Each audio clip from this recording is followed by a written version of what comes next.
High school is a time of change, but the most important journey is discovering who you are. Understanding yourself is like having a map for your life. It guides your choices, from friendships to future goals. With self-awareness, you make decisions with confidence and resist peer pressure, choosing what truly matters to you. This isn't about finding a fixed identity, but staying curious and open as you grow and change. Pay attention to your thoughts and feelings. Ask yourself why you react the way you do. Self-discovery lets you become the author of your own story, building resilience and emotional intelligence.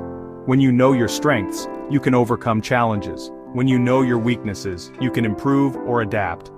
Ultimately, knowing yourself is the foundation for a life that's not just successful, but genuinely meaningful. Self-understanding isn't a solo mission. Others act as mirrors, reflecting parts of who you are. Friends and family help you see strengths and habits you might miss on your own. Through relationships, you learn about your kindness, humor, and patience. The more you understand yourself, the better you relate to others, building empathy and stronger connections. Different people bring out different sides of you. This isn't being fake, it's being adaptable. Notice how you shift in various groups. These patterns reveal your social skills and roles. Use feedback from others to grow, but always check it against your own sense of self. Practice empathy by trying to see the world from others' perspectives. Balancing self-reflection with social awareness accelerates your growth and deepens your relationships. Ancient philosophers like Socrates believed the most important task in life was to know thyself. Socrates urged us to question our beliefs and values, while Hobbes suggested we learn about ourselves by observing others. Combining these ideas means looking inward through reflection and outward by watching human behavior. This balance keeps you from being too isolated or too influenced by others. High school is the perfect place to practice. Journal your thoughts, question your motivations, and observe group dynamics. Use both ancient strategies to build a more authentic, self-aware you. Philosophy isn't just history, it's a toolkit for understanding yourself today. Modern thinkers like Descartes shaped the idea of self-concept, the beliefs and attitudes you hold about yourself. Your self-concept is learned over time, shaped by feedback from parents, teachers, and friends. If you were praised for creativity, you likely see yourself as creative. If criticized in math, you might believe you're bad at it. The good news? Self-concept can change. You can unlearn negative beliefs and adopt new, positive ones. Your self-concept is organized. Your actions usually match your beliefs, but sometimes you'll notice conflicts, like being a dedicated student who procrastinates. Recognizing these conflicts helps you grow and find balance. Most importantly, self-concept is dynamic. You're always evolving as you gain new experiences.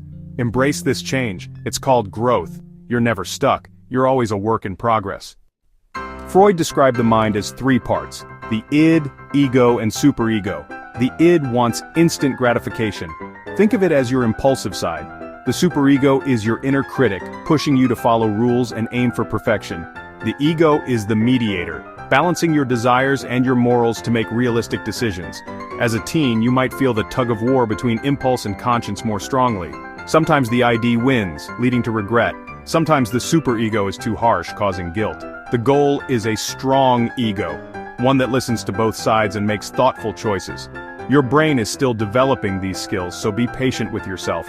Understanding this inner dialogue helps you manage your actions and emotions. Healthy self-development means letting your ego guide you toward balance and well-being. Knowing these theories is useful, but real growth comes from action. Start by practicing mindfulness. Notice your thoughts and feelings without judgment. When emotions run high, pause and ask, what triggered this? What do I want? What should I do? Step outside your comfort zone to challenge old beliefs about yourself.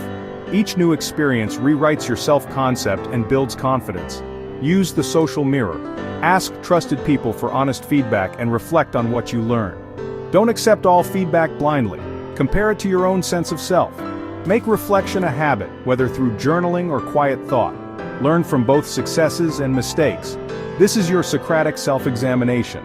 By practicing these steps, you actively shape who you become. Self-discovery isn't a race, it's a lifelong journey. The person you are now is valid. The person you'll become will be shaped by new experiences and learning. Use ideas from Socrates, Hobbes, Descartes, and Freud as tools for your journey. Be patient and compassionate with yourself. Mistakes are part of growth. Stay curious about your passions, fears, and dreams. Try new things, talk to different people, and keep asking big questions. Every step adds to your understanding of yourself and the world. Embrace the adventure. This is the path to a life that's meaningful and truly your own.